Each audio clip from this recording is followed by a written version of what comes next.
Hey everybody, this is Pastor Chris. I'm coming to you live from Lexington Park Baptist Church. This is PC Studios, and it is April the 5th, 2023. How in the world are you doing today? It is beautiful. I think it's going to be 80 degrees here today. So welcome to the program. Glad you're here. Glad you're with me. Good to see Keith is back in the house, you slacker.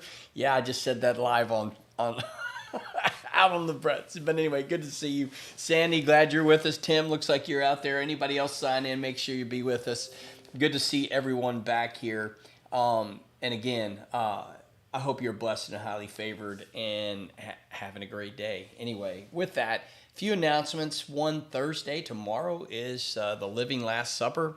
We're going to reenact, based on Scripture, kind of what that was like for Jesus to have that Last Supper, and then to carry on the tradition of the Lord's Supper that we have. We'll take it as a church.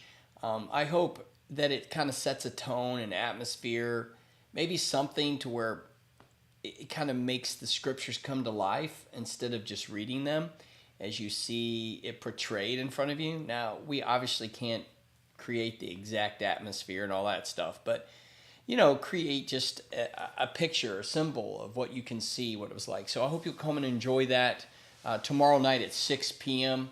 Come a little early and be here.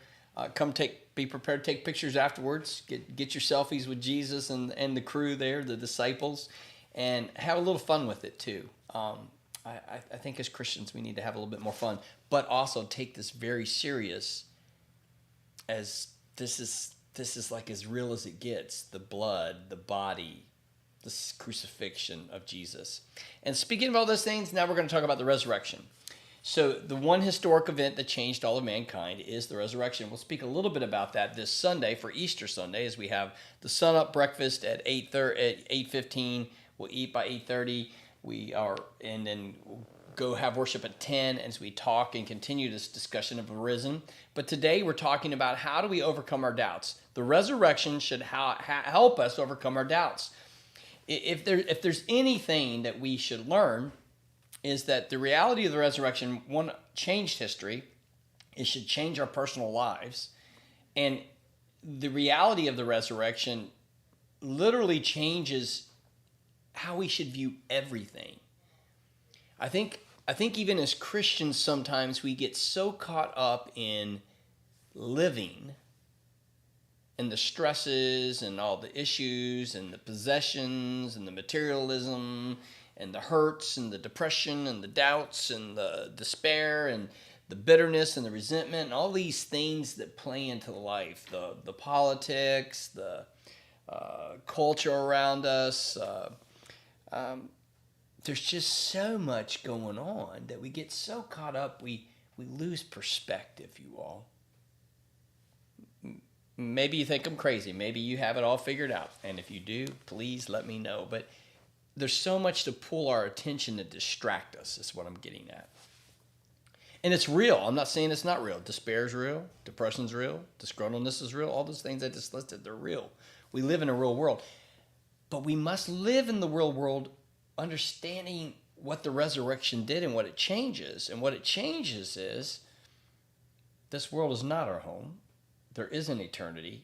Death does not have the final say. So, yeah, while we want good things to happen in this world, and we want to see good things happen to people, and we want to see positive, and we want to be productive people, and be fruitful and multiply, and be creative, and do all the things that God's called us to do, and do it for His good and His glory, not everybody will.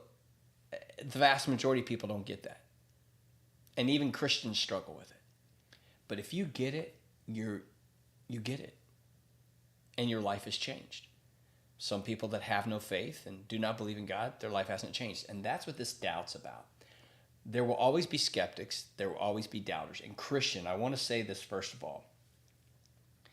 It's okay if you don't have it all figured out. Guess what? I don't either.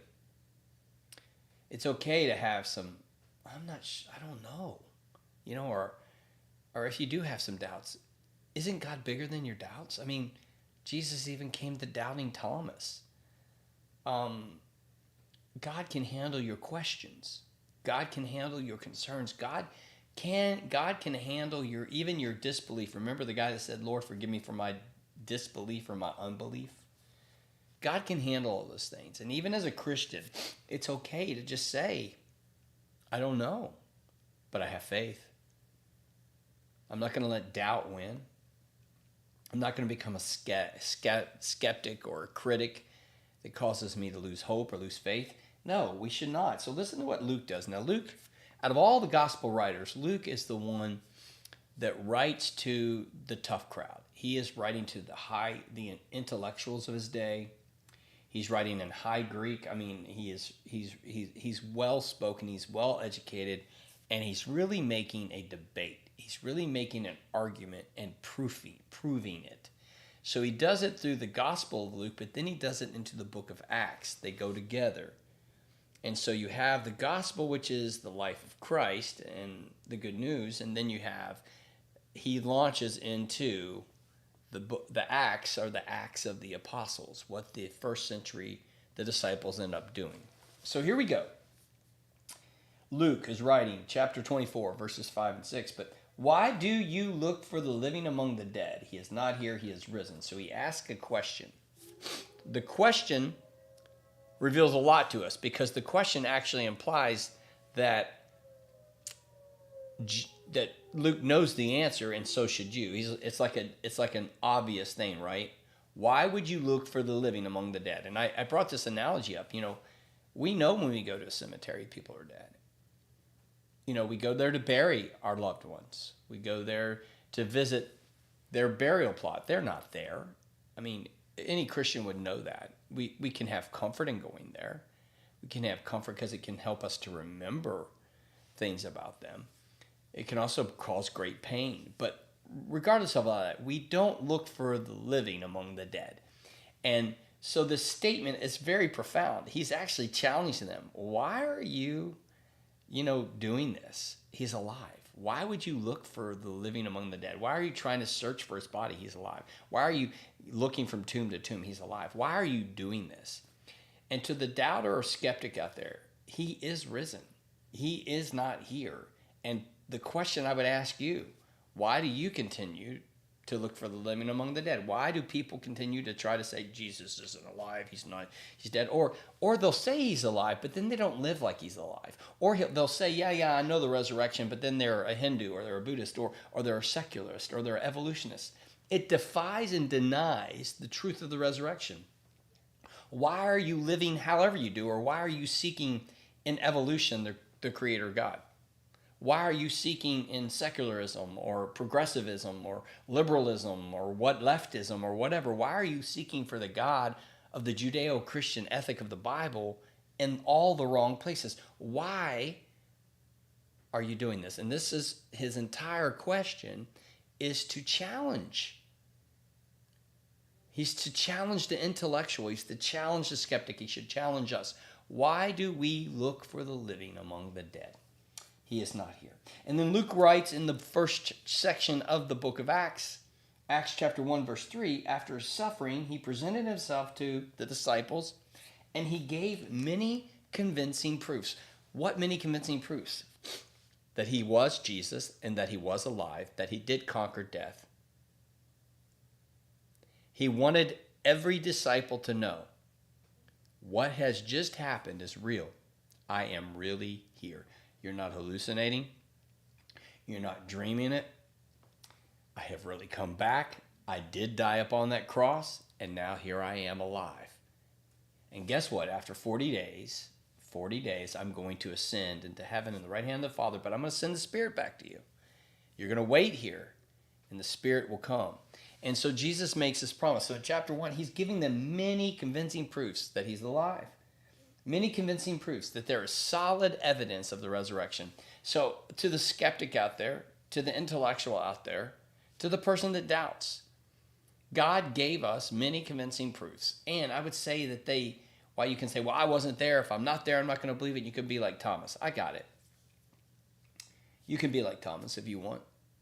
But Jesus told Thomas, after Thomas touched his hands and his feet and his side, he says, listen, there's going to be people that are going to come after you, Thomas. And their faith, their belief would be even greater than yours because they will believe without seeing. And so to us, you and me, we believe without seeing. What we do is we believe the evidence of the eyewitnesses. We believe the evidence of the scriptures.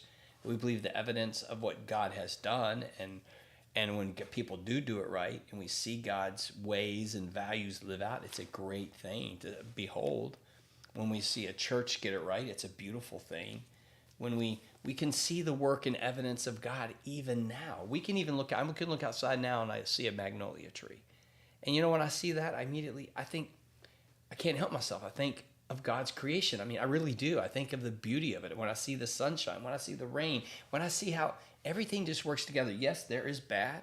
Yes, with storms can be hurricanes or tornadoes that are devastating people.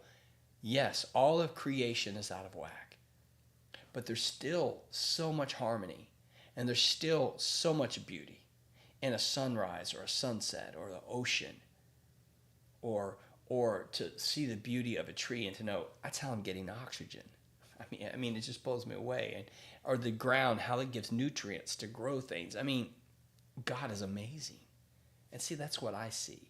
I don't doubt.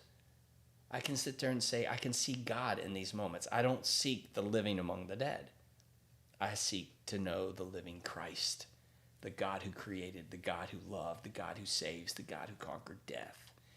And that is the Christ we speak of this Easter. So to the skeptics out of there, because of the resurrection, we can have a different life. And because of the resurrection, we no longer have to doubt. We can believe. And I know in my audience, probably most of you are like, duh, I get it. I'm a believer. I know this. But maybe there's someone out there that doesn't. And I want to encourage you today. And I want to ask you the question, why are you seeking the living among the dead? He is not here. He is risen. And that is the Easter story. And that is good news for all of mankind. Hey, have a great day. I will see you tomorrow. We'll finish out this week, this holy week together as we look at don't let death have the final say. We'll talk about our own demise tomorrow. All right. Yeah, I bet you're all signing up for that one. Hey, God bless you. Have a great day. Remember, God loves you, and so do I. You take care now. We'll see you tomorrow.